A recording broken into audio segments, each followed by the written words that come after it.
Hello my viewers, welcome back to the channel. By the video title, you know what this video is about.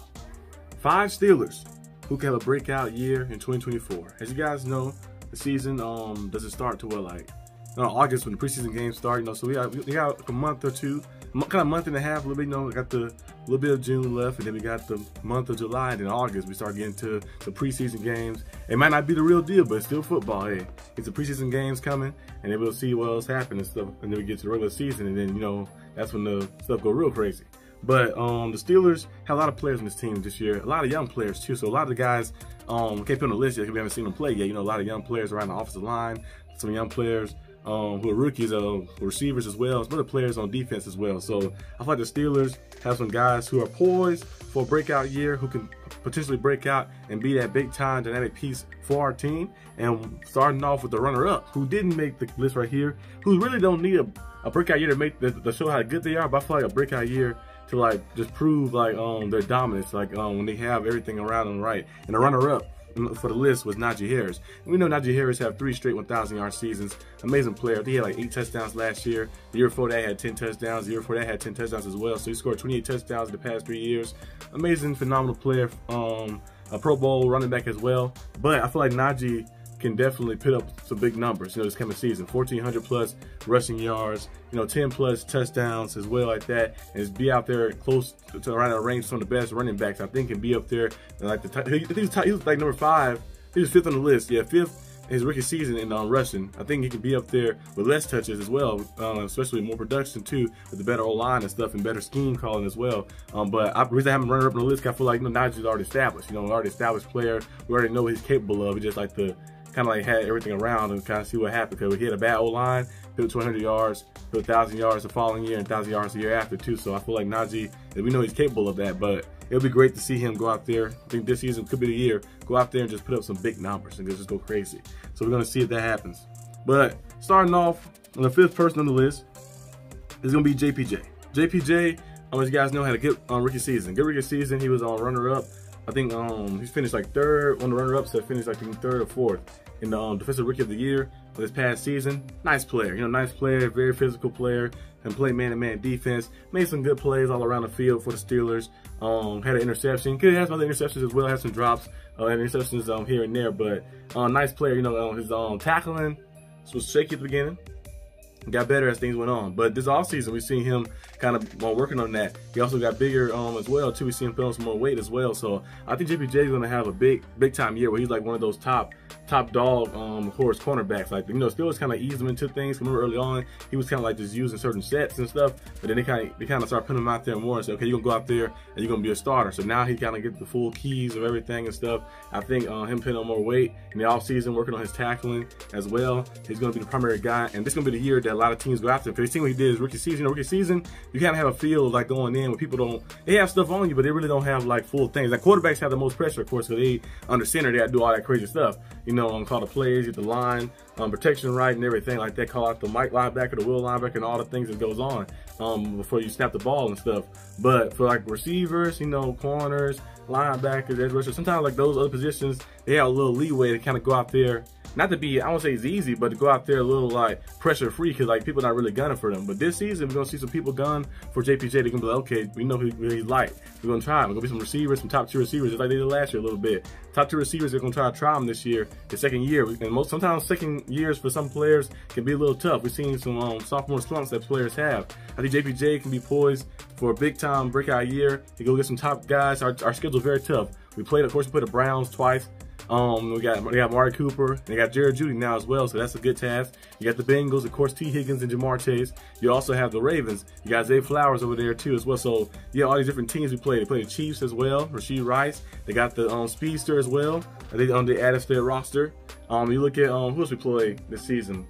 We got somebody else too. I think somebody else important. We got somebody else. The Cowboys. Got the Cowboys, CeeDee Lamb. So we got some. He has some guys. He got to go against some top dog guys. He had to go against and see if he can hold his own. So I think JPJ can be poised for a big year. I think on the big stages, because we have a lot of primetime games as well. So big stages, We're going to see JPJ go out there and play against some of the best. We got the Jets too as well. Garrett Wilson is on that team. Mike Williams on that team as well. So I think JPJ is going to be poised for a big year. He's going to have opportunities to get some big-time receivers. Last year he did good against big-time receivers as well, but this year he have a little more sample size of it. So I think we're going to see JPJ go out there and put up some nice numbers.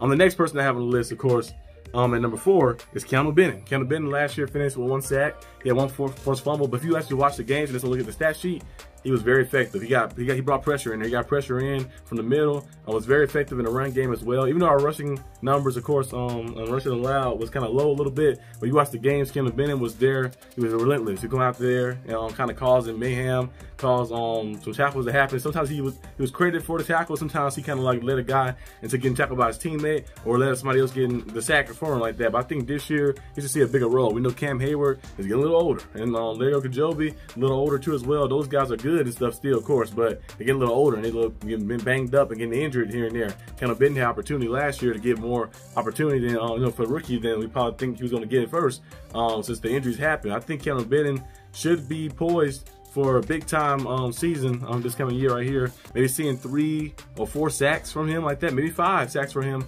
multiple forced fumbles as well. I feel like the way he plays with like energy and tenacity, the way he's just like kind of like that first like burst off, and he can kind of bull rush and get past some of those linemen and stuff. It's just very good to see. It's great when you have a defensive interior D lineman who can go out there and create that type of pressure. Some interior D linemen are more guys who hold the line in place and stuff and kind of close the gaps. He's a guy who can go out there and pursue me like that, and he's very good. So I think Keanu Benton is going to be a nice addition. Remember, the Steelers drafted him not this past draft, of course, but the draft before. We drafted him. I think it was in 3rd round. I think it was second or third round. I think he was a 2nd round pick or 3rd round pick.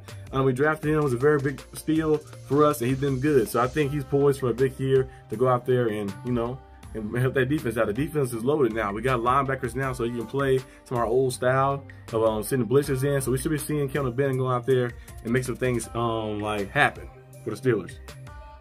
Moving on to number 3.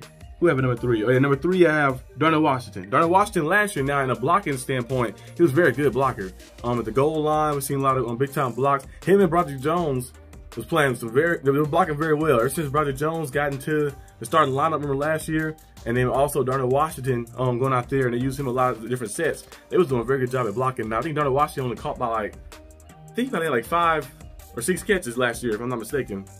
He didn't really catch a lot of passes. When he got the ball thrown his way, he made the most of it. He gets some first downs and here and there, but they really didn't target him a lot in the pass game. He was more out there just for blocking. But I think this year, the way the Steelers are going to kind of be a heavy run-based team, he could be utilized big time in the red zone. I'm expecting to see at least 5 receiving touchdowns from Darnell Washington. Darnell Washington can be poised for a nice year. I don't think it's going to be some crazy he have 800 receiving yards, 10 touchdowns type of stuff. He could have 10 touchdowns maybe if they use the goal line. Russell Wilson loved finding those big targets at the goal line. We seen what he did with the Broncos and Noah Fant, Cortland Sutton, big 6'4", 6'5" plus type targets at the goal line we can throw the ball to. So we had Jimmy Graham on his team as well. He did that as well too. So I think having a guy in Darnell Washington, we line him up on the outside, some goal line fades here and there. Hey, you never know. Maybe give a direct snap to him. If fullback, put him at fullback, let him run up the middle. I think Darnell Washington can find different ways to use him in the red zone. Not just for blocking, but for also being a guy who can go out there and catch the ball for us too. So he's 6 foot. I think he's 6'8". He might be 6'9" with cleats. So I don't know if he's 6'8" without the cleats or with the cleats on, but he might be like 6'8". And I know he's 6'8" for sure. But I don't know if he might be 6'9" if he had if they measure without the cleats. So he's a very good giant titan player. If you see him in training camp and stuff, just standing over and hovering over people, and he kind of elusive as well. He might not be the most shifty, is tied in, route running ability, but he's a guy who can go out there and make some things happen. Give him the ball and let him just rumble through. Remember Gronkowski? I ain't saying he's Gronk, of course, but remember Gronkowski. A very good blocker, but also Gronk, you throw the ball to him, screen pass, it was slant pass, all type of things that happen. He just broke tackles and made things happen. He just fell over guys and got yards to the yards, and was a dominant touchdown threat in the red zone as well too. So I think Darnell Washington can be utilized in that sense. The Steelers want to get more like that. Those big formations. We have the 2 tight ends out there. All those personnel. I think it's 12 personnel. Yeah, 12 personnel. 22 personnel, 23 personnel with the 2 running backs as well. They're still gonna be doing a lot of big formations like that. Having a lot of stock up front. So we're gonna see some crazy things happen. But I think Darnell Washington gotta be utilized in the red zone this year. I think he's gonna be poised for a big year. I think Russell Wilson, his veteran instinct, you know, being I think a 9 or 10-time Pro Bowler, he's gonna be going out there and targeting Darnell Washington in the red zone. So that'd be very fun to see. And we've seen him catch some fades in training camp as well. Not training camp, but was the mini camps he was doing like that. We've seen him catch some fades on the outside. So hey, if he can go up there and make some things happen, get line up wide and make some stuff happen, just throw it over the top to him, 6'8". Hey, be easy peasy. Moving on to the next. The next person who is second on the list is, who is second on the list? Herbig. Yeah, Herbig is second on the list. And as you guys know, I think Golden is not on the roster anymore. Marcus Golden on the roster. So we have Highsmith. We got Watt, of course. You know those guys are going to go out there and dominate. But Herbig, I feel like, is poised for a nice year too. He recorded a few sacks last year. In some different moments, and he like has a fast get off the line like that. So when the ball is snapped, he gets off the line fast. He might not be the biggest edge rusher. He's a little smaller edge rusher, but he's very quick and shifty as well. He can get real low. You know, the lower person is always going to win. And like in football, you know, sometimes it's all about who can get the lowest. Like sometimes I think Herbig, the way he got the fast get off, we've seen some plays he made. I think the one he made against, he was the Ravens. Yeah, he got real low and got to the ground and got the big time sack. You know, had a forced fumble too as well, I think, So I think Herbig is going to be poised for a big year. He's going to have more opportunities, more chances to go out there to make some things happen. The Steelers going to use him in different sets. Maybe on third down because he has that fast get off and like something that's kind of unorthodox a little bit. Maybe go out there and use him. So I think Herbig should be poised for a nice year, big year. I'm looking for at least, he had about 2 or 3 sacks last year. I think 2 sacks, 2 or 3. So I'm looking for at least about, if we can get, cause I know TJ Watt, he had like 19 last year. And the year before that, he had about what? I think he got injured. He had like 5 or 6. And the year before that, he had 20 something. So TJ Watt gonna have 15 plus at least. TJ Watt. And Alex Highsmith gonna have around like 8, 8, 9, 10, maybe more. Like that, depends like that, because he be heavily using the run game as well. He's gonna have like around that certain round amount too as well. I think Herbig can at least go out there and get at least 4. At least get 4 for us. A few forced fumbles here and there like that, and make some plays. I think Herbig is gonna be. We're gonna start using him like that because they can keep guys fresh. You know, we know what I can do out there, but we can keep him fresh. We know we've seen why get injured kind of the past 2 seasons. We kind of need him the most a little bit. So we're gonna hopefully Why can stay healthy. Using Herbig rotation here and there like that, keeping guys fresh and stuff. Just go out there and just be dominant. So I think Herbig gonna be poised for a big year. And then number 1, of course, is the obvious. It's Calvin Austin. Calvin Austin was drafted. I know he was I think a 4th or 5th round pick for the Steelers, drafted, but we had a lot of high regard for Calvin Austin. We've seen what he's doing in preseason. Remember, in preseason we've seen what he did, and then it's kind of like we've seen early on in the season. Remember, on week 2 against the Raiders, he went out there and caught a big touchdown, had some big plays in that game. But after that, he really kind of just fell off.